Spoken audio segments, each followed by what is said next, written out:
All right, y'all. We are live, and this is going to be a slightly new format of the Fearless podcast. Carrie Mann, welcome to the show. Thank you. Thank you so much for having me. It's been a while. I think we last spoke on our crazy 24-hour live stream. Yeah, and we've been trying to coordinate our schedules, and your schedule is crazier than our schedule. So I appreciate you taking the time. I wanted to document this for our audience, and I wanted my wife to be on here so that way our whole thing can go full circle. Yeah. And just a little inside baseball YouTube kind of stuff. But when people meet us, they somehow think we're famous and everything. We just had a meetup, and it's weird talking to people and they act like you're famous. Yeah. And then the funny thing is I said to my wife, I was like, well, do you want to be on the interview with me? She was like, oh no, I'll be too nervous. And I'm like, what are you talking about? Oh, that's funny. But I conned her into it. Yeah. Carrie, I wanted to have you on so that you could tell us about this extraordinary transformation that you've discovered through the carnivore diet. Yeah, absolutely. Well, I appreciate the invite. And I know what you're talking about being weird. I went to a meetup in Austin, and it was the most surreal thing having people come up and say they knew me, but I didn't know them kind of thing. Mm-hmm. Very humbling. It's kind of nice. It's very weird though. But yeah, I'd love to talk about carnivore and my transformation, what's happened for me. I started carnivore about 475 days ago.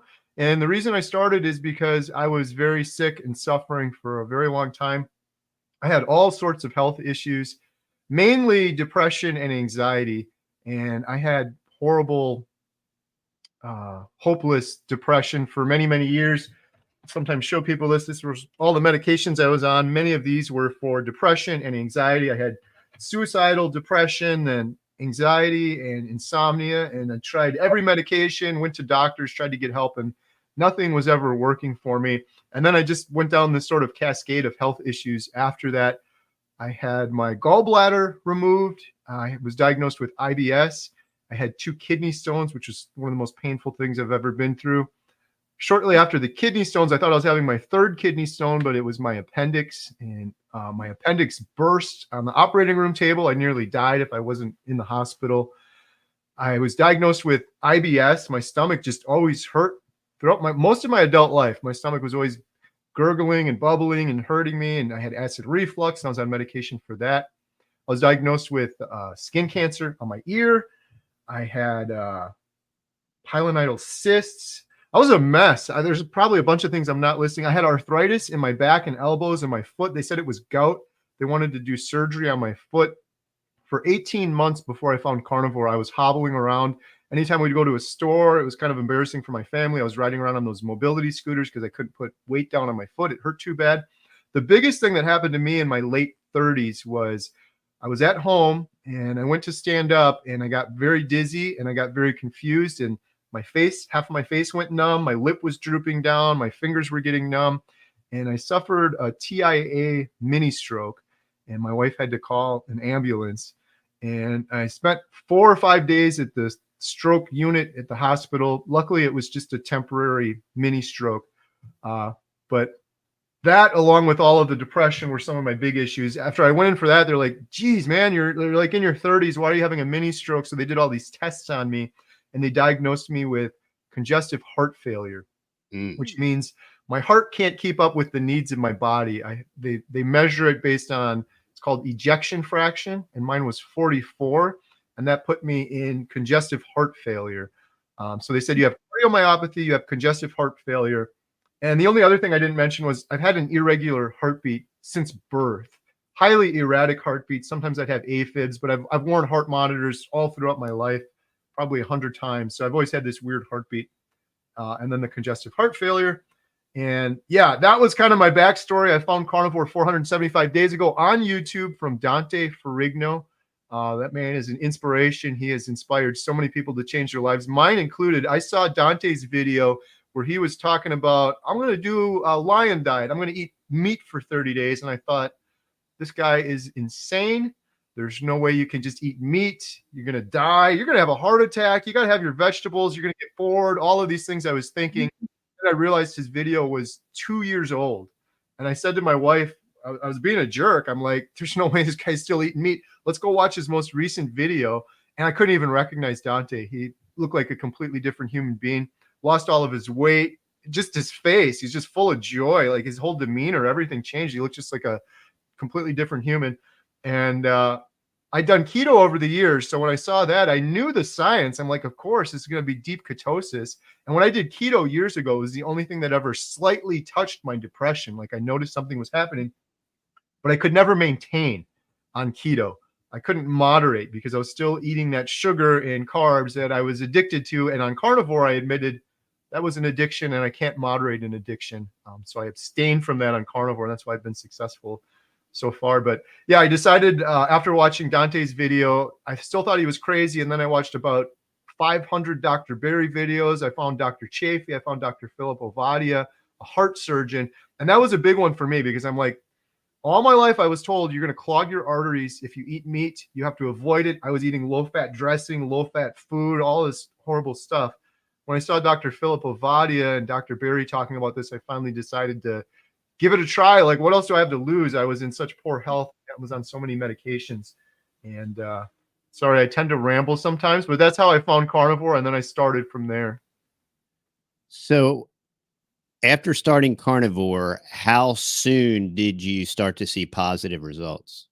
Almost immediately. And I guess I want to preface that with, it's incredible for me. That doesn't happen for everyone, but for a lot of people, they see things happen very quickly. For me, the first thing that happened on the first day, and people don't believe me, I will always speak the truth. I'm speaking the truth here. And keep in mind, I did keto on and off before this, so maybe this is why it happened so fast for me, but I stopped snoring right away, which was a huge thing for me. I don't know if I mentioned that in my list earlier, but I was also diagnosed with sleep apnea, and I was wearing a CPAP machine for years, and I hated that thing. I stopped snoring the first day on carnivore, and I've since learned, a lot of people have heard about carnivore through Dr. Jordan Peterson on Joe Rogan. On that episode, he said the first week he stopped snoring. And I have since heard many, many, many people say they stopped snoring very quickly on carnivore. I was told you have sleep apnea, Carrie, because you're way overweight. You got to lose 80 pounds, 100 pounds, and then maybe you'll stop snoring. I was hopeless with that. I'm like, okay, well, tried all these diets. I've never lost 80 or 100 pounds. So I'm probably just going to snore for the rest of my life, but stopped snoring right away. And I learned that I was snoring from inflammation. My airway, my tongue, everything, it was just inflamed. And many, many people snore for that reason. That happened for me right away. The other thing that started happening pretty quickly was my stomach issues. My stomach wasn't hurting as much. Like within the first week or two, I started to notice that. Then my brain fog started to clear. And I know I've said this a million times on my channel, but I love it. I stole it from someone. I'm just going to keep repeating it. I knew I had brain fog before I started carnivore, but you can't see the fog until you're out of the fog. And once I started getting out of that fog, I was like, I was way worse than I ever even realized. And that happened pretty quickly on carnivore. The thing I've learned is inflammation goes away very quickly for many people on carnivore. I hear it all the time. Like a week or two in, people are like, this back pain I had my whole life just went away. I didn't even realize this pain in my elbow was something that would go away. And that's just inflammation. And in my opinion, I was terrified of cholesterol and fatty meat my whole life. I should have been terrified of inflammation and poor metabolic health.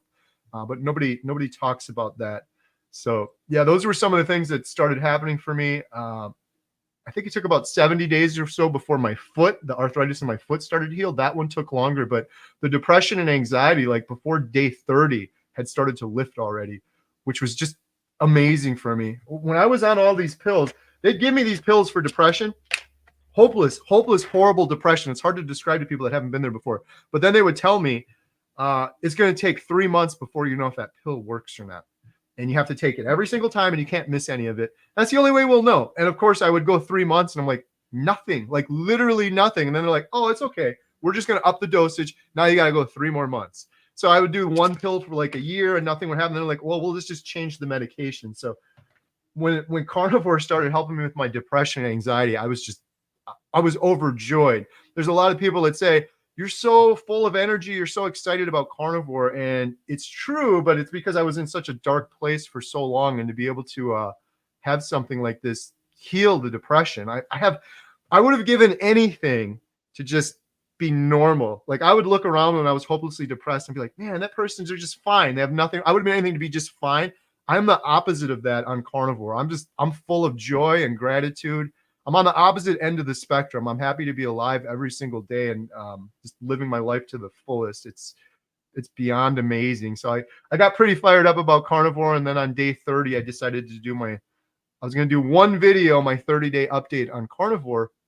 I've been doing YouTube for 8 years, homesteading videos, chicken videos, but like I'll do this one, and I did it and it kind of went crazy.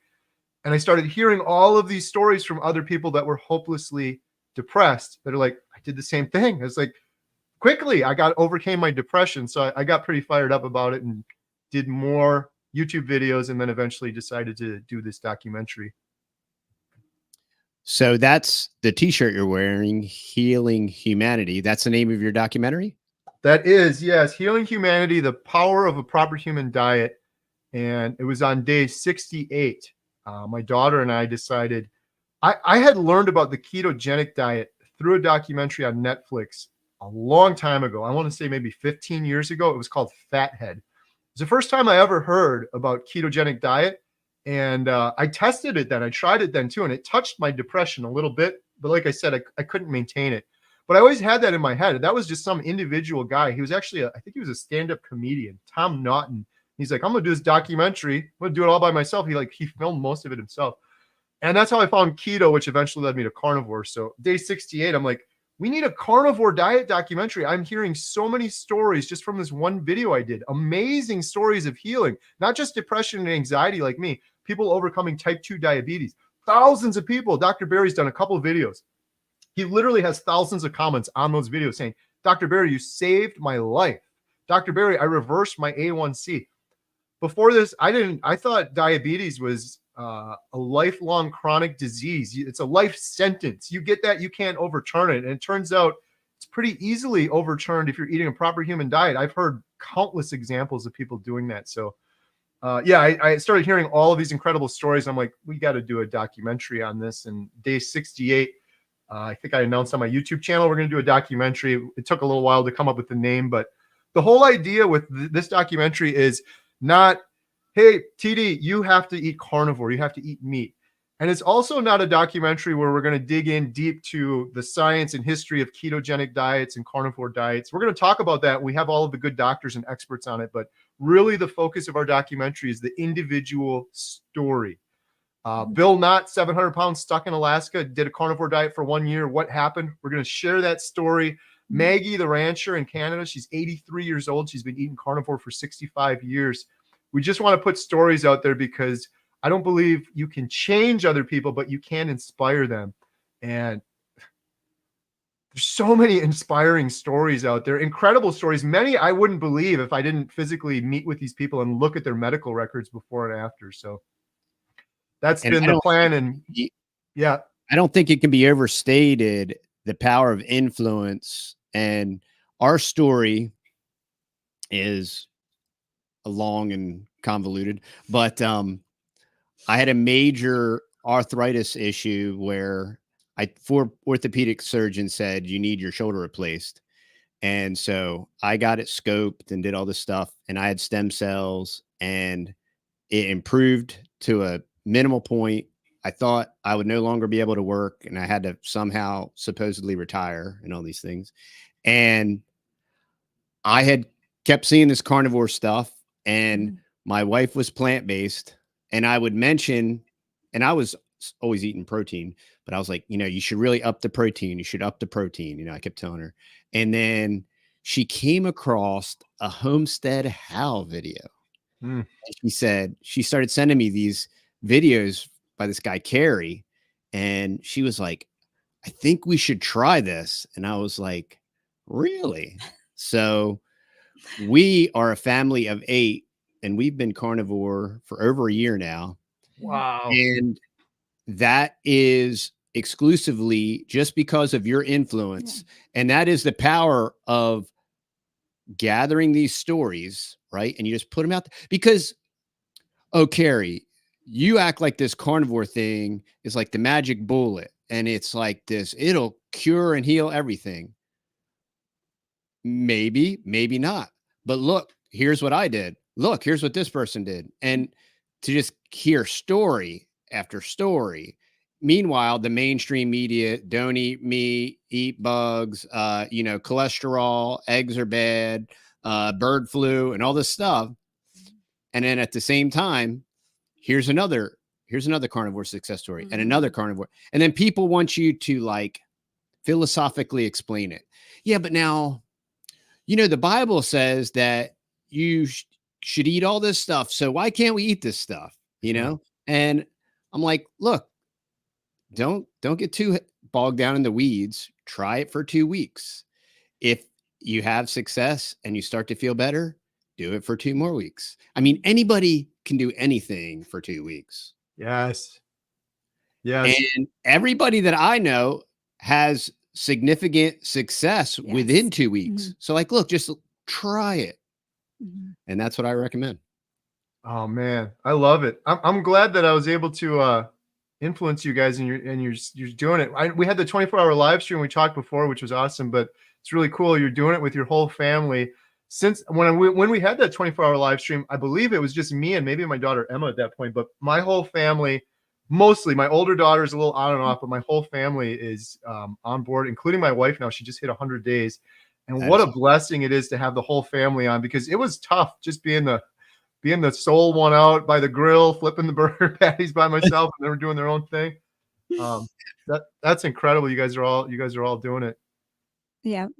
We were watching your channel for, I don't know, probably years on and off. And then we had a homestead channel too, just for those that don't know the backstory. Yes. Yeah. And then I'm like, he's doing this thing, and then he's getting better and he keeps getting better. And I'm just like, wow, I don't know. Like there was a couple other homestead channels that had done carnivore or like a keto. And I'm like, they're going to kill themselves. That's not good. You need vegetables and whatever. Yeah.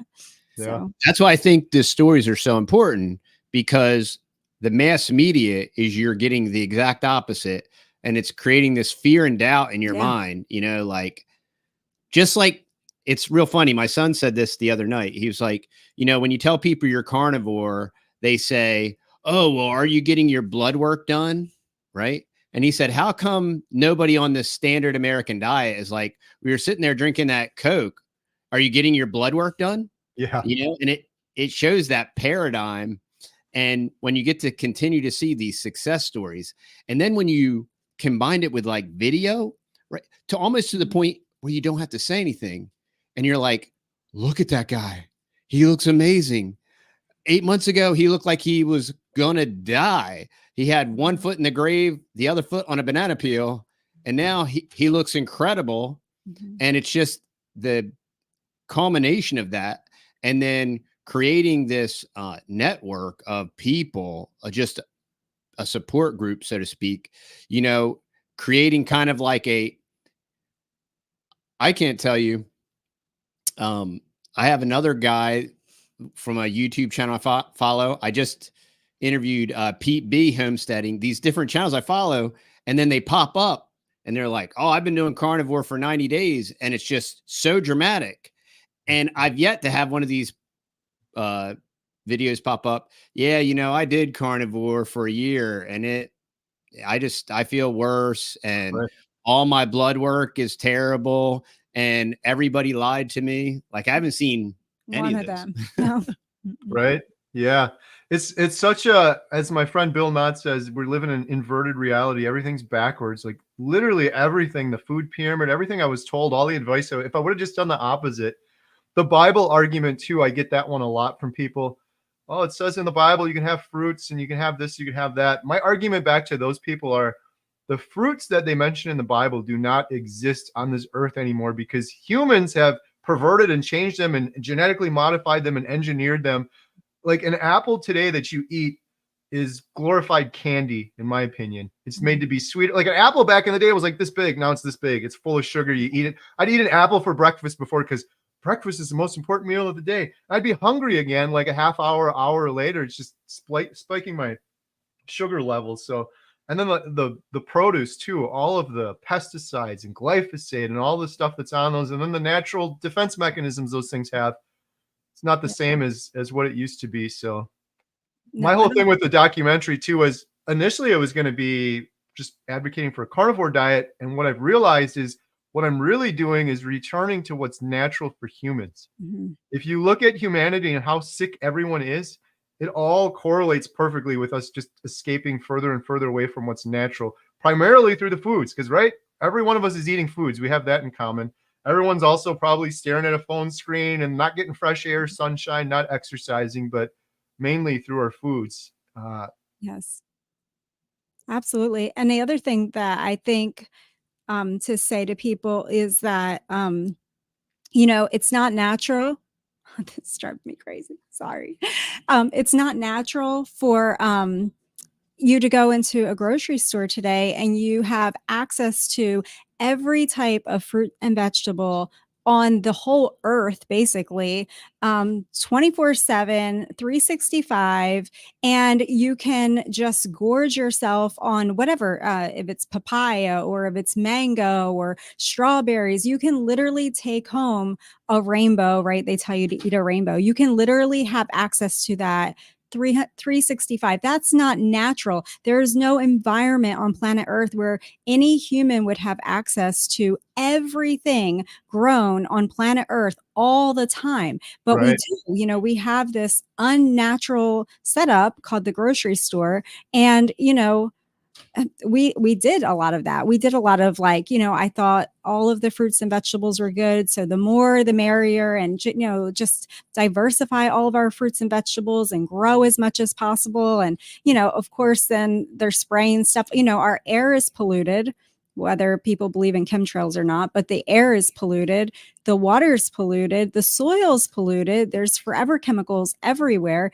And you're eating these vegetables and these fruits, and they have no defenses. There's no systems like a cow, right? They're not going through 3 stomachs. And they've all been picked ultra early, and then artificially preserved to show properly on a shelf for it unnatural period of time, right? And that's what's happened to all of our food. And then everything else has been injected with seed oils, and that is exclusively cancerous and cholesterol and all that stuff. All the bad things that happen to your arteries are all directly connected and associated with seed oils. And what I think makes your story that much more incredible, I've never met or known anybody that was diagnosed with congestive heart failure that wasn't a death sentence. Like everybody that I've known in my life, and I've never met any 30-year-olds with diagnosed with congestive heart failure, but every single person in my life and family that was ever diagnosed with that, it was like 5 or 7 years, and it was rest in peace, and how powerful, because so many times, because of the medical deities and all this mainstream propaganda, most of the time when we do get diagnosed with these things, even like cancer, it pretty much is a prolonged death sentence, and to just have the possibility and the hope of something, there is nothing. And we've been on 8 all different kind of ways and done lots of different things, and we were crunchy and organic and all these other things. And I can't think of anything more simplistic, simple and easy than the carnivore diet. Absolutely. Yeah. I mean, it can be as simple as you want it to be. So I think you're just doing steak and salt and water a lot of times, or I'm not up on exactly, maybe butter, cheese. I don't know if you do cheese, but yeah, I don't do cheese. For a while I called it bee lion. I would do butter and lion, which is just beef, salt, and water. But yeah, on the congestive heart failure, real quick too, just 'cause I don't know if I mentioned this earlier for anyone listening. My congestive heart failure, I went to get it tested, I don't know, a month or 2 ago. I went in and they did a heart echo. My congestive heart failure is completely gone. It's reversed. My ejection fraction is a 60 now. And this isn't out of 100%. 60 is perfect. 60 is normal. It even says in my medical records, and all of this is in my medical records. We're going to be showing it in the documentary because there's some haters out there that are like, there's no way, that's not possible. I have the records before and after. My ejection fraction before was 44. Now it's perfect. It's 60. And my doctor also put in my notes, he said, you have no more evidence of cardiomyopathy. And then the other thing that's just insane, and I still can't wrap my brain around, I'm so thankful the congestive heart failure reversed. Frankly and honestly, I knew it before I went into the appointment because I'm not tired or fatigued when I would stand up before I get dizzy. I totally knew it before, but I wanted to have it in my records for this documentary. But my irregular heartbeat, I was born with that. It's gone. My heart is beating perfectly normal now. That is also in my medical records, probably 1,000 times before. I've had so many heart monitors on. And he wrote in the thing, he's like, there's no irregular heartbeat. Your heartbeat's just normal again, which I can't even wrap my brain around that. Like some of this stuff, the outsiders listening are like, this is just crazy. There's no way. But I'm actually interviewing Dr. Philip Ovadia for the documentary this week. So I'm going to be talking to him some more about that and showing him all my medical records and lab works. But yeah, it's crazy. One other thing too, back on the fruit, you're absolutely right. We were never intended to have that crazy variety. And then we make it worse as humans because what do? Let's juice it. Let's take all of it and put it in one and highly concentrate this pure sugar garbage we were never intended to eat. All of the fruit is just crazy too, but I don't know. Now that I'm carnivore, just walking around, I observe things differently. I used to do all of that stuff, but when you go in the grocery store and you go down like the juice aisle, there's 700 types of juice. There's like 20 types of apple juice. You go down the ketchup aisle and we have 55 different types of ketchup. It's so funny to me now that I'm carnivore and I just eat beef, salt, and water, but humanity's need for all of this variety it's kind of crazy. Like, really? Are we that spoiled that we have to have 50 different types of ketchup? And it was always like that for me too. I guess I'm judging my former self, but I'd be like, oh, that's mine. I'm special. Like, that's my special drink. That's my special ketchup. And it's crazy. It's so much nicer. It's all marketing. Yeah, it was all marketing. We were branded to, and then to cover up for inflation and hyperinflation and money printing, they just said, hey, we can make these food-like products, right? And we can wrap them in plastic, and we can give people hundreds of options of everything, and they'll think, and we can substitute everything with corn syrup and with seed oils, so it'll cost us almost nothing to manufacture, and we can sell it at a cheap price, and this way we can hide hyperinflation and slowly kill everybody at the same time, and we'll help grow the medical industrial complex, and we're going to create this healthcare or death management or whatever you want to call it, and the grocery store beast feeds the medical beast, and it just becomes this vicious cycle. Circle of death, making them billions and billions of dollars. I said that before too. It's like, if you want to sell an incredible amount of sugar, they're already doing it, but you could just demonize meat. That's what they've done too. All the studies, all this stuff, all of these studies, you look at them, they're all just complete garbage, observational studies. There's no real science behind them, but it makes them sell more meat because people like myself, they get scared. Oh, I can't eat meat. That's going to clog my arteries. And then what do? Eat a salad for 2 or 3 days, and then you're starving, and you end up eating all this boxed garbage, seed oil crap. And then you get hooked on it because it's full of highly addictive ingredients and sugar. And you, at the expense of our health and our children's health, makes them billions of dollars and shortens our lives drastically. It's just so backwards. Well, the big 6 food mega transnational corporations hired all the Philip Morris guys to figure out what to inject into your Oreo so that you can't eat 1 or 12. You have to eat the whole entire package of it. And, it's been all by design. It's criminal. The Philip Morris guys too, right? They knew cigarettes were causing cancer and shortening people's lives. And knowing that, they hid it. And then they said, how can we market this to kids? And now they're using that exact same playbook now. You go down the cereal aisle, there's cartoon characters all over the cereal boxes. You got little kids right at eye level, and you get them hooked early from a young age, and it's worth billions of dollars to them. They're now lifelong sugar consumers in the system. And then they're then they'll be in this system with the pills, and then they'll be in the hospital, and then they'll be lucky if they make it to 70. Like our average life expectancy is going in the opposite direction right now.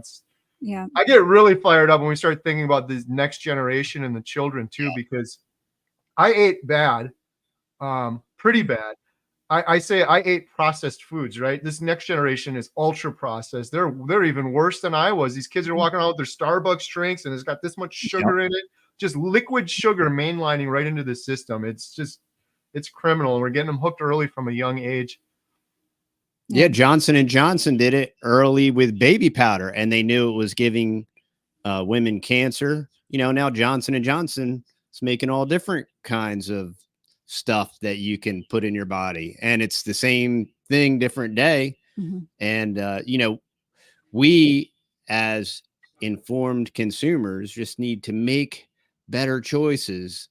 And when you can choose to eat meat, which will satiate you and it will kill the sugar craving, you just need to break that sugar cycle for 2 weeks to 30 days, and then you're out of it. And you just got to not get tempted to dive headfirst back into it. And there's so much freedom that comes with just being able to eat this way for our family. Like a family of 8. I mean, we were perpetually cooking, preparing food, growing food, canning food, trying to preserve food, making these big batch meals of everything.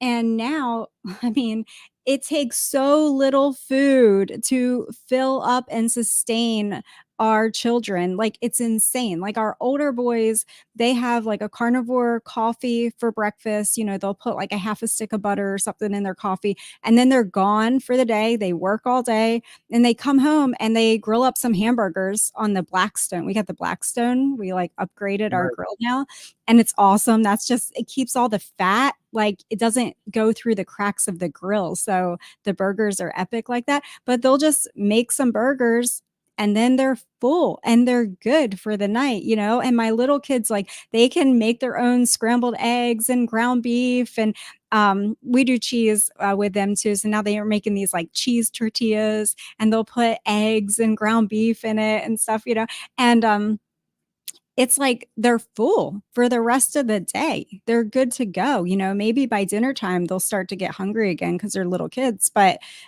it's just crazy. Today I made them. It was a special treat. So I had some Dr. Kilt's ice cream. It was just the heavy cream because we were out of power and it was really hot in the house today. And so I pulled out this Dr. Kilt's ice cream that I had made up. It was just heavy cream, eggs, a little bit of vanilla, and I used some allulose, a tiny, tiny bit, like I don't know what it was, a half a teaspoon, to make like a pint of ice cream. And 4 of them, one is 15-year-old boys, so you know what they usually eat like, right? 4 of them shared that pint of ice cream, and they didn't want to finish it. They were like, oh, I'm like, somebody's got to finish this. Like, it's melted at the bottom. It was hot in here. It's melted at the bottom of the cup. I'm like, somebody's got to finish this. And they're like, we're so stuffed. And I was like, guys, that's because it's real food.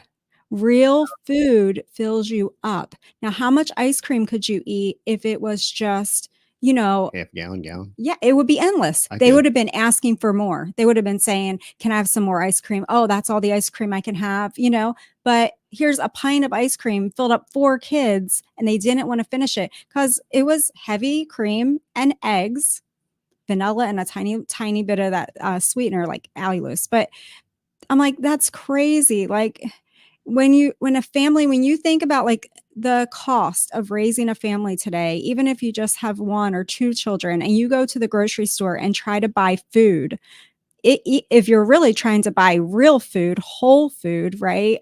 It costs a fortune, and we tried to do that for years. And now I'm like, are you kidding me? Costs a couple $1,000 a month. All I have to do is get a cow and we buy, whole cows, and have it processed, put it in the freezer. And I told him I kept buying freezers in the beginning. Now we're up to 5, these little chest freezers so we can divide up all of our meats. So we have like the, sausage freezer Oh, with the, nice. and then we have, the turkey and chicken freezer, and we have all of it divided. The hamburger freezers, there's a couple of those, but Ribeye it's nice. freezer with a padlock on it. Yeah, Yeah, exactly. they're all organized. It used to be my prepper pantry, and now it's our freezer room. It's just a room of freezers. That's so cool. And it's just great. I'm like, do you know how simple this is? Like, this is crazy. And it's so, you're absolutely right. And it's so counterintuitive because most people on the standard American diet, that's their first excuse. Oh, I could never do that. Oh, it must be nice. You're so rich. It's so expensive. You eat so much less on carnivore and you're full and you don't need more. I think a lot of people come to it because they're thinking of the standard American diet where they're eating 3 or 4 meals a day, snacks in between, dessert. We don't have any desserts. We don't have any sauces. We don't have spices. We don't have all these little side dishes, all this crazy stuff on there. And it's way less expensive, and you're eating better and you feel better too. That's pretty cool with the different freezers. I got to try something like that. Yeah. I mean, we're a family of 8. We haven't been tracking. We've noticed 3 different things. One, we throw away, we produce 1/3 of the waste we used to produce. Right. Because basically what we have is the sealed wrapper that the meat's packed in. So if it's hamburger or steak, you cut that, you throw away 3 or 4 of them a day. Eggshells. But I compost the eggshells. We go through a lot of eggshells. I compost the eggshells. I compost the coffee grounds. And then anything, the bones or whatever doesn't get eaten, it all gets composted. So yeah, in my opinion, carnivore is incredibly green. It's very earth friendly. Right. Besides the fact of what the cows are doing for our arable land, converting unedible food into nutrient dense food that literally heals people. What shifted for me is now when I eat, you know how people pop vitamins and stuff like, oh, this is healthy. I'm taking my vitamins now. This is because I associate this with health. So I take this. Well, now when I eat, I'm like, I'm taking my vitamins. Like, this is going to improve my health. Like, right. I don't need this to sustain myself or to live. This is literally going to heal me. And now also the opposite of that is I've implemented fasting once a week. So I try to fast 48 hours Monday, Tuesday. And so I just came home and ate a pound of hamburgers. Right. So he's even cheaper to feed now. That's awesome. That's so cool. Yeah. It drives me insane when people say, what about the environment? I drive by my neighbors. I get a lot of my beef from my neighbors, and there's cows naturally grazing in the field. It's the most natural thing in the world. And it's like you said, there's no waste, but the 60,000 products in the grocery store in boxes and bags and all sorts of packaging, and that stuff shipped all around the country, all around the world to get to the grocery store. So much waste. You know, the other waste part of it too that I was thinking about is you would put all of that in a grocery cart and it'd be loaded up, and you would put all of that food in your body.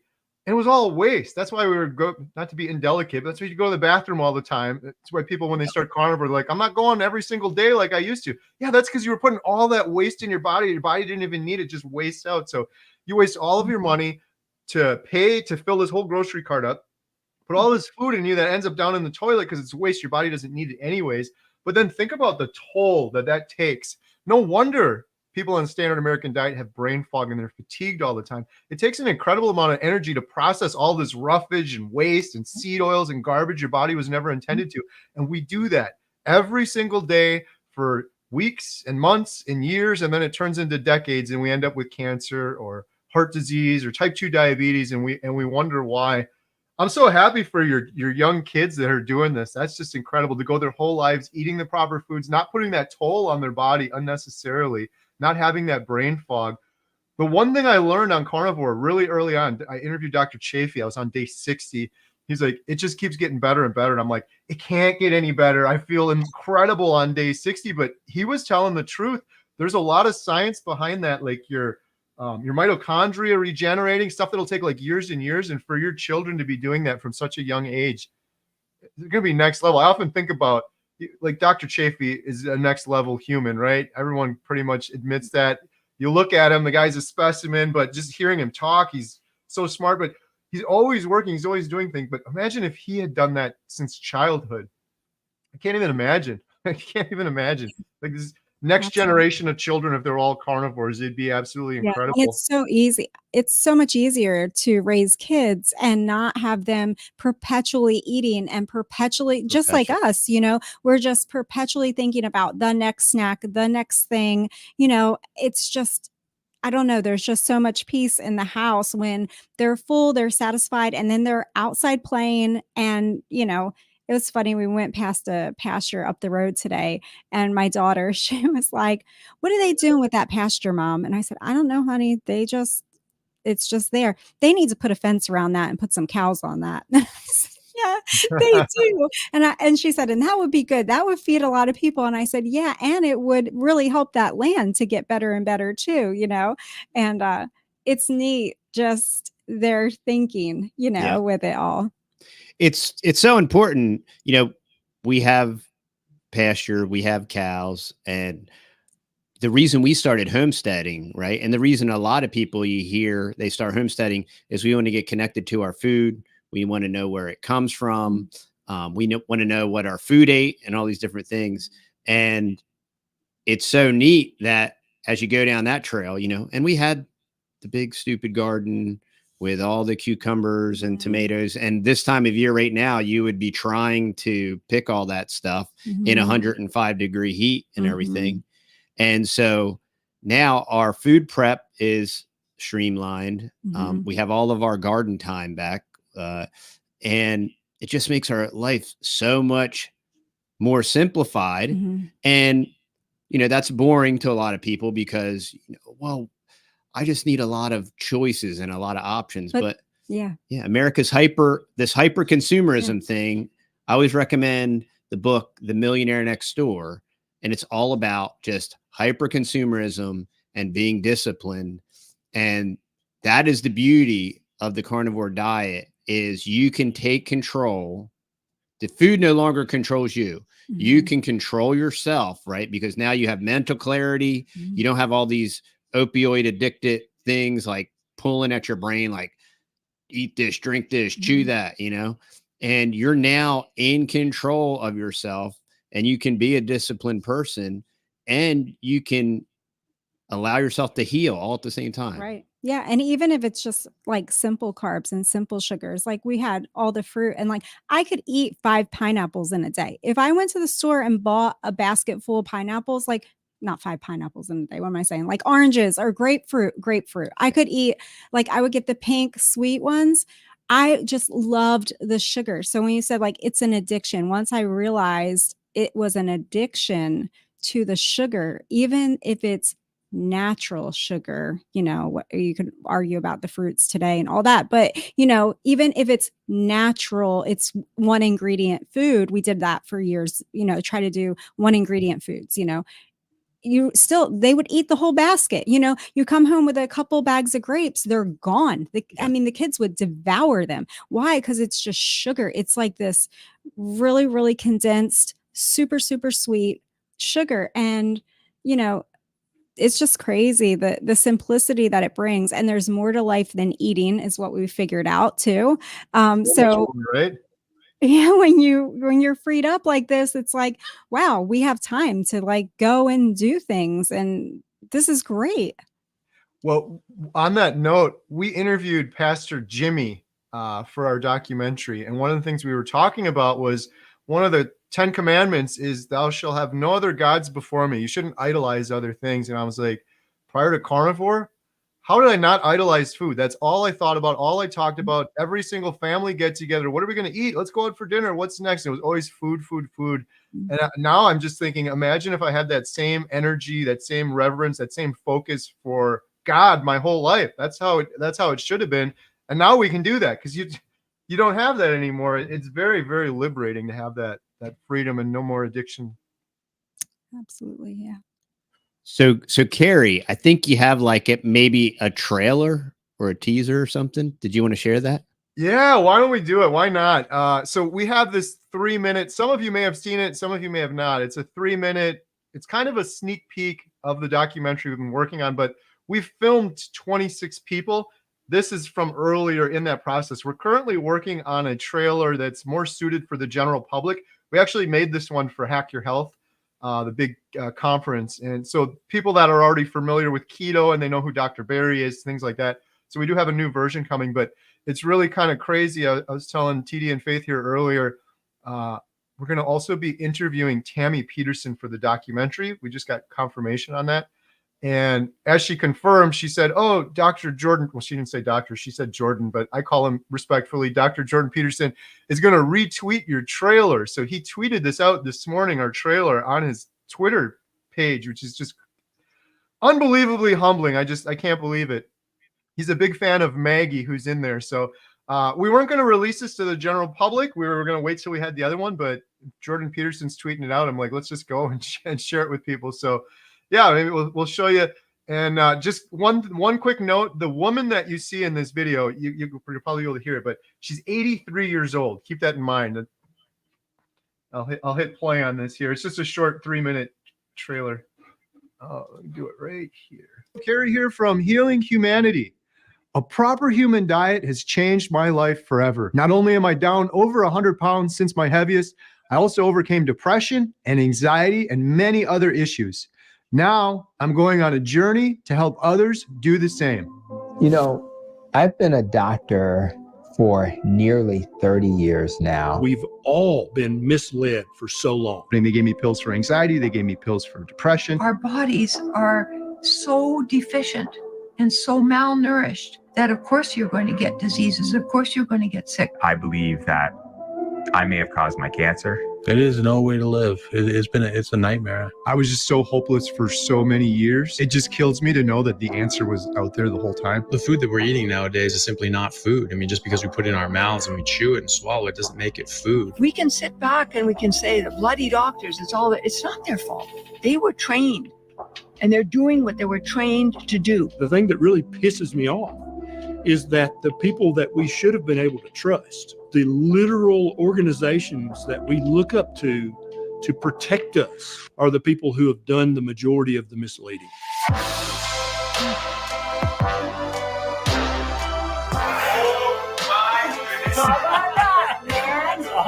I'm 82 years old, which is just a chronological number. So you put the right fuel in the engine and the engine works. I've now transitioned from a disease manager to a disease healer.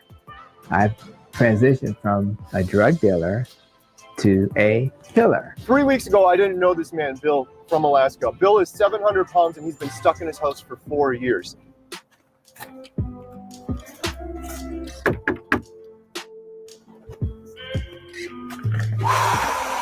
You nervous? I'm nervous, scary. You know, I live in Alaska, the most incredible place on the planet.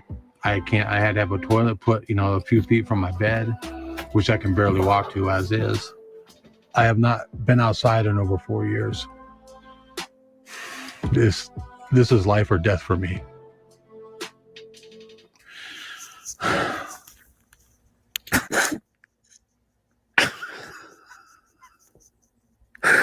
I'm sorry, Karen.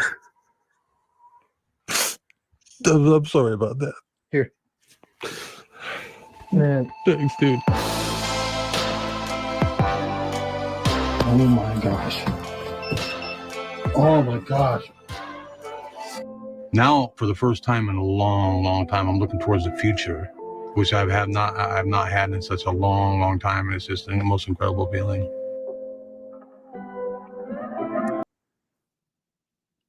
Wow. Well done. Oh, thank you. It's amazing.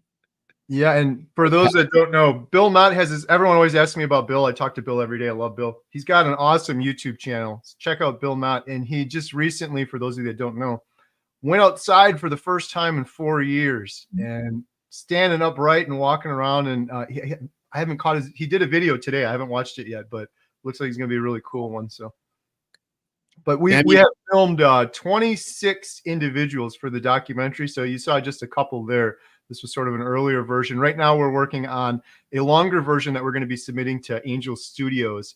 We're trying to get on the big screen. Initially, It was just, let's get on Netflix because that's where we can reach the most people. We want to reach millions of people. That's the goal. I don't care if it's Netflix or wherever, but now we have bigger aspirations. We're trying to get on the big screen first and then maybe streaming after. So we're working on that now.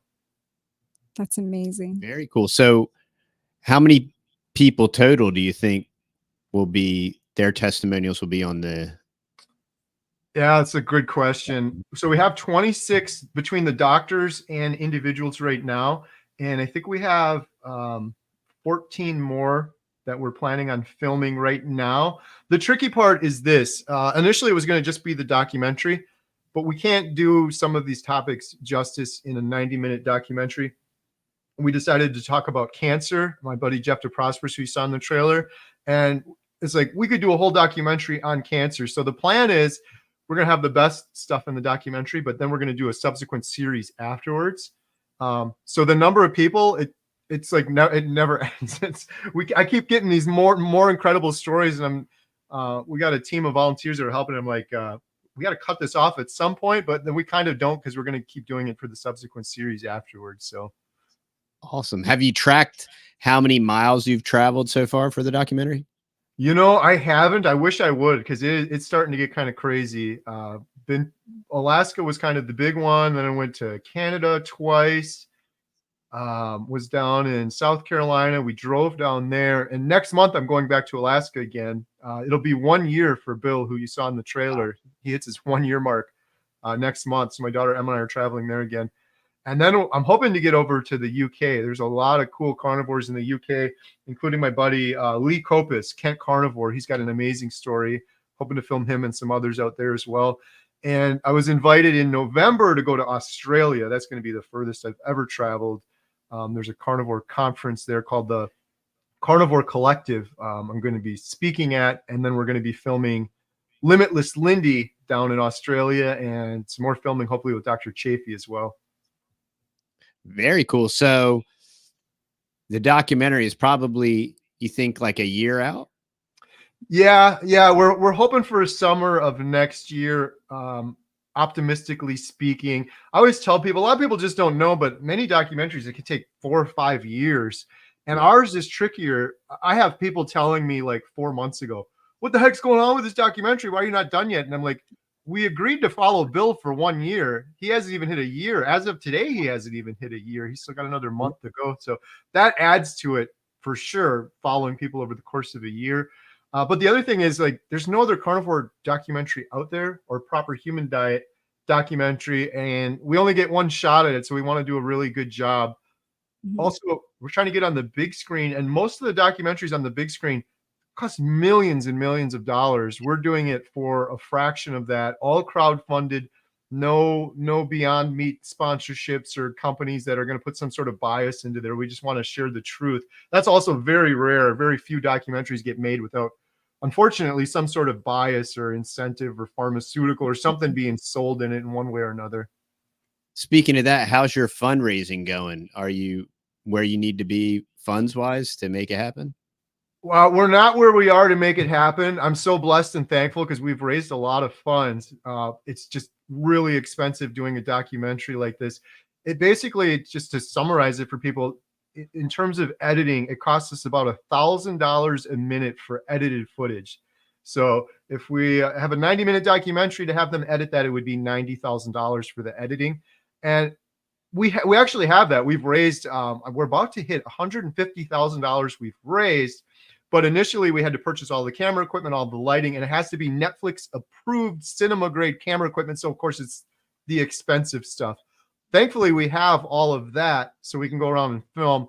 Now, most of the expense is traveling, but the long-term expense that a lot of people don't understand is not just the editing that I mentioned. Once it's all edited, it's not like they just plop it up there and put it on the movie screen. You have to package it together for the theater. You have to do subtitles. You have to do closed captioning, hearing impaired, all of this stuff. And it adds up to tens of thousands of dollars more. And then on top of that, then you got to do all the marketing, which is the most expensive part of any sort of film. So we still have a long way to go, but we have money in the coffers for sure, but we're still just definitely trying to raise funds. The cool thing with this is, this is a passion project for me. I'm never going to make a penny off of it. I haven't taken a single paycheck for any of this. I still work a full-time job. My wife and I have our own business. So I'm still doing all that. I will never make a penny from the documentary. So if you donate or if you buy these shirts or if you become a member on my channel, every single penny goes 100% towards the documentary and not like paying me a salary or a paycheck or anything like that. That is awesome. It's a real labor of love, and we appreciate it. We can't overstate, how it's impacted us, and we continue to share. So we just had a local meetup. We've been trying to do a local meetup once a month, and it's, an all ubiquitous kind of thing, whether you're homesteading or whether you're carnivore or whether you're just a local and you want to meet and talk. And so we just had this meetup, and each meetup, almost a new group of people come, which is kind of neat. So this last meetup, a bunch of people I've never met before, we're all standing around talking. And I was talking to this ER doc, and just kind of in passing, he just said, "Oh yeah, I've been carnivore for 2 years." And I'm like, "No way, you're carnivore?" I was like, "Yeah, I've been carnivore for a year." And then there's another group of people down here that my wife was talking to, and the two ladies said, "Oh yeah, we're both carnivore." And it's like, Yeah. it's wild tsunami. Like Yeah. Joel Salatin talks about the homestead tsunami. I think the carnivore tsunami is exponential. Yes. And I think it's more people that you talk to are carnivore than not, that they're getting exposed to it. They're hearing it, because if you just try it for 2 weeks, there's plenty of people that fall off the wagon or that self-sabotage, and they just want to self-sabotage. But it, like this ER doc, he was like, "Yeah, I've been carnivore 2 years and I'm never going back. Yeah. And I just eat beef." He raises his own cows. Yeah. He was an ER doc turned cowboy. And now he has all of his own Red Angus and Herefords and stuff. And yeah. And then last month we had like 80 people show up. And I think majorly, a lot of the women that I talked to were all carnivore or somewhere along that road to carnivore. And it was just really, really neat. And they have all different stories. I mean, cancer, the one lady's fighting cancer. She has it in several different areas of her body. I mean, some of these people got serious things going on. And I'm not saying they're only using carnivore, but there's just, people are hurting. And like you said, I mean, you're healing humanity with the most simple thing, like, meat, like, which makes sense. Just basically, you're getting out of the way and letting your body do what it was intended to do. It couldn't be more simpler. Yeah. It's amazing how it's spreading. I've noticed. I'm glad you said that. I've noticed the same thing too. And I always wondered, is it just because I'm constantly talking about carnivore? But I've been talking to more and more people, and it makes sense because it works, right? Like I'm doing it and it works. And now both of my sisters are carnivore. My mom is carnivore. My stepdad's carnivore. Almost my whole family now is carnivore too. But like each one of those people, like my mom was just here. My stepdad, he just turned 70 and he lost a whole bunch of weight. He's thriving. My mom did the same, but they are inspiration for their peers now. They see them like, wait, how'd you lose all this weight? Wait, your knee doesn't hurt anymore? Wait, why aren't you hunched over like I am? And it starts spreading that way. And because it works, it's just exponential. I feel like it's just that ripple effect. You see one person do it, you get inspired, and it keeps going. And a lot of people don't talk about it, so it seems like maybe it's not as big as it is. So if you're doing it, talk about it more. That's what I always tell people. They'll come up to me and whisper, "I'm carnivore too." I'm like, speak up. Let's go. Get the word out.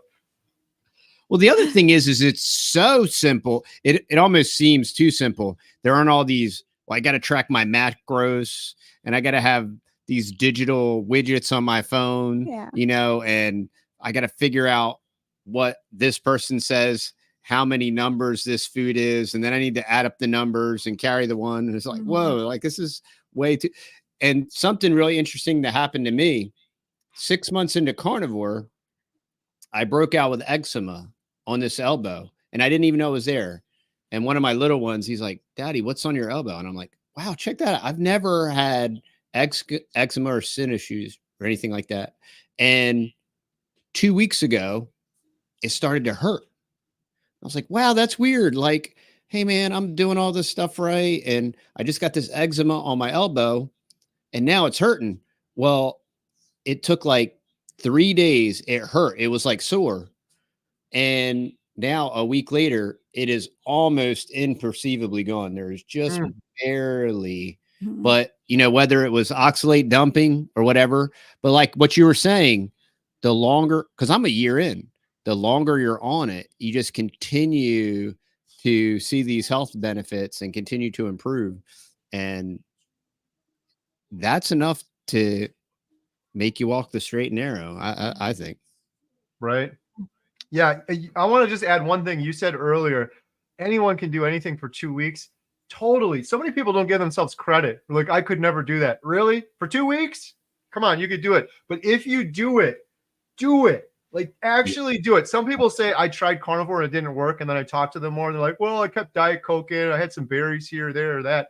Just do it strict for 2 weeks, because like I said earlier, the only reason I'm saying this is because to try to save people the suffering. I've lost weight on keto before, and then I tried to moderate that addiction and I gained it all back. There's no more horrible feeling in the world than struggling to lose a bunch of weight and then gain it all back and then more. And the reason so many people do that is because they're trying to moderate a sugar addiction. You got to abstain from it 100%. You have a little bit of Diet Coke. Well, it's 0 carbs. It's artificial sweeteners. It'll spike your brain the same way. You're still going to have the cravings. It's going to be miserable. So you just got to do it 100%. And like TD said earlier, anybody could do it. That's the thing that's so frustrating, right? I get people telling me now, I could never do that like you do. And I'm like, it's literally the easiest thing in the world. I don't count calories. I don't count carbs. I get to eat a steak every now and then. I have some burger patties. I don't think about it. I get it. It's hard overcoming the sugar addiction. But once you overcome the sugar addiction, 475 days later, it's the easiest thing in the world. I don't even think about it at all. And I'm just absolutely thriving. So it's and the reason people in this community continue to check their blood work is, one, to show the naysayers. But I mean, you don't even have to do that. Just by circumstance, I had just gotten some whole life. And so I had on my blood work, and my blood work was absolutely spectacular. I got super preferred and all that stuff. But I mean, I felt like crap. And, but I had perfect blood work. But it's not like, you know, people are like, so what do you got to do? Eat meat. No way. Like, eat meat and eat red meat. Like when we started, I was doing, because we raise cows and then we raise cooney pigs. And so I was eating beef, and then I would eat some pork or whatever. And we were eating, we were supplementing with bacon to get the fat content up, you know? And as I went about 3 months in, I was like, hey, babe, I think I only want to eat red meat. I always feel the best when I eat red meat. And then I went from eating twice a day. I eat once a day. And then I started with the fasting, and I eat once a day. All the brain fog's gone. It's very simple. Like, there's no more of these rituals. This is a big issue, I think. You know, a lot of Americana and excess and everything is ritual, right? So, well, I normally get up and I make my cup of coffee, you know, and then I put my piece of toast in the toaster, Right. you know, and people get into that ritual, and that's their happy place, even if it's making them feel sick. But they're so allured and addicted to the ritual, you know, that, well, I got to do my ritual. And when you stop with all that ritual, you now have 3 extra hours in a day. I mean, I don't think that's hyperbolic either. I think I have about 3 extra hours. I'm reading more books now. I have more time to do. I'm more productive at work. I don't eat anything at work, which I hadn't been eating at work for several years. But like, I eat once a day, and now I'm down to right about a pound of meat a day. When I started, I needed about 2 to 2.5 pounds, and I would do a ribeye and then usually like maybe a burger or 2. But now I pull out a pound. My wife defrosts it for me, and I've been on like a super burger kick, and I barely sear my burger on both sides. I mean, it is not cooked, that's for sure. And I'll eat 2 half-pounders like that. If I have some Swiss cheese, I'll put some Swiss cheese on there and salt. And that is my meal every day. Every day. Yeah. So I'm out of a job. I don't cook anymore. My older boys cook when they come home. They make burgers. My little kids cook their food pretty much on demand. And all I have to do is take out burger meat or a steak, and that's it. He does it by himself when he gets home. So yeah, Nice. it's just life is good and simple. Simplified. And there was one new guy that came out to the meetup this month, and he had some arthritis issues and all kinds of things going on. And he was like, "So y'all just eat meat?" He was like, he kind of came in blind to the meetup, I think. And we're like, "Yeah." And he's like, "So tell me what you eat." And he's like writing down notes, And What about vegetables? You have some vegetables, don't you? Right? Right? But I love vegetables. I said, "There's a doctor, Dr. Barry, and I said, just start with beef, butter, bacon, and eggs. Just do that, And he said, "Okay, I'm gonna write that down, And I'm excited to see him next month and see how he made out, on his 30 Yeah. days. But it's amazing. Yeah, that's so cool. Yeah, every time I tell people I'm carnivore, that's always the first question. So wait, but you do have vegetables, right? Surely you have some fruit, right? I'm like, no, none of that. It's just the meat. Mhm. And what's really interesting too is your standard American diet people, they don't eat fruit and vegetables either. They eat Right. everything out of a cellophane package. They eat their Hungry Man dinner right out of the microwave. And nobody is saying to them, like, well, you need to eat your fruits and vegetables, Yeah. You watch these there's even these fat fluencers and all kinds. I Mhm. mean, it's just like abusive. People like openly, purposely abusing themselves with ultra processed foods. Mm. And it just shows you that, one, the food culture, and two, just the super addictive values of these ultra processed foods, that it's like its own entertainment industry. It's Mhm. very like Bill says, it is inverted. Society is completely upside down. Yeah. Yeah. On that same front, we don't ask them on the standard American diet. When I was on the standard American diet, I was so sick, and no one ever asked me anything. I don't know if you guys have had this. Now that I've lost a bunch of weight, I think I've had probably 4 or 5 people come up to me. "Are you okay? What's going on? Am I okay?" I'm like, I've never been better my entire life. And when I was eating donuts and I was hopelessly depressed, I was having kidney stones, no one ever asked me if I was okay. While I'm shoving pizza in my mouth, they'd say, "Can I have a piece of the pizza?" Yeah. So backwards. Everything is definitely inverted. Yeah, and it's not like you look anorexic. I mean, come here, break. Right. Right. Well, this has been great, Carrie. I appreciate you taking the time. I wanted our audience to get to hear your story. I wanted to document it. I wanted to put it out on the podcast, and we very much appreciate what you're doing. It's greatly impacted us. We are very excited about the documentary. Let us know however we can help you promote that, because I know, like you said, once it's done, the big dollars are in the marketing. So anything that we can do to help you market that, put us on the list and we will help you, because we are thankful that the Lord has showed this to us, and he used you to just encourage and motivate. Mhm. And I know that kind of sounds weird, and we're content creators too, and that's the whole reason we did the homestead thing. And we did the videos is we wanted to encourage other people. Right. You can do it. We did it, and we're not smart, and we didn't grow up this way, and we're not special. We don't know anything. We don't have super high IQs or anything, but we just wanted to encourage people. And that's what you did. And we appreciate it. Mhm. And we're behind this whole thing. And, we want to do whatever we can do to help y'all. Yeah, we feel like we got a second chance at life. I mean, honestly, we are different people than we were a little over a year ago. Different people, I mean, emotionally, mentally, physically, I mean, my husband had no quality of life. I was trying to figure out the reason we shifted the YouTube channel and started the podcast is I was expecting to have to retire.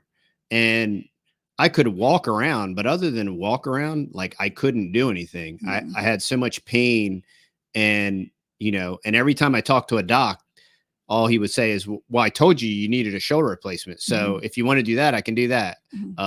Anything else, sorry, I can't help you, and that was, when you're 46, 47 years old and you have very young children, and then you have older teenage men that, I was always active my whole life. I lifted a lot. I played a lot of sports. And I was always like, I can't wait to when my boys get interested in this, we can lift together and do manly things. Right. And now I get there and I'm broken down, worn out, and I got a blown out tire.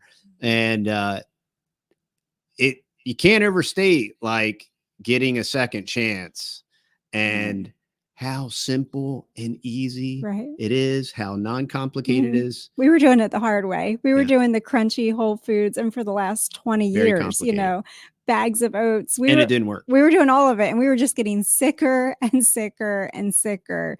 And who knew? Right. That's amazing. I love that you said that. That's been a prevailing theme in the documentary. People saying that they feel like they got a second chance at life, and such a beautiful thing. I feel the same way. I almost wonder if that's why I love all these carnivores, you guys included. It's like everyone you meet that's a carnivore, they got that carnivore zen. There's something about them, and maybe it's because we can relate to each other because we got a second chance at life. But it's not just a second chance at life; it's a second chance at life to really live. Imagine now, you guys had your whys right now in the immediate, and you've overcome those things. You both feel amazing. You're thriving, but now when you get to be Maggie's age, like in the documentary, in your 80s. 90s, maybe 100, you're going to be thriving. All of those things that so many people have to worry about, cancer, dementia, Alzheimer's, all those are from chronic inflammation. You guys have no more inflammation anymore, so you don't have to worry about it. So to be able to thrive into old age is such a blessing. It's such an important why for me going forward. I worry because a lot of people, they meet their immediate whys on carnivore, and then they're like, oh, I don't need to do this anymore, sort of thing. But the long term, the long game why is so much more important. So I'm so happy for you. I really appreciate your nice words. I appreciate you having me on. And anyone that's watching from my channel, go check out TD and Faith. They got an awesome YouTube channel. I've linked to it in the description below. I'm also so super excited and happy for you guys because your family. That's just amazing that your whole family's doing it. What a beautiful, amazing thing. What a blessing for your whole family. So thank you so much for having me on. I really appreciate it. All right. Well, that's the podcast for today, y'all. We love and appreciate all of you. Thanks for hanging out with us, and we'll see you on the next show.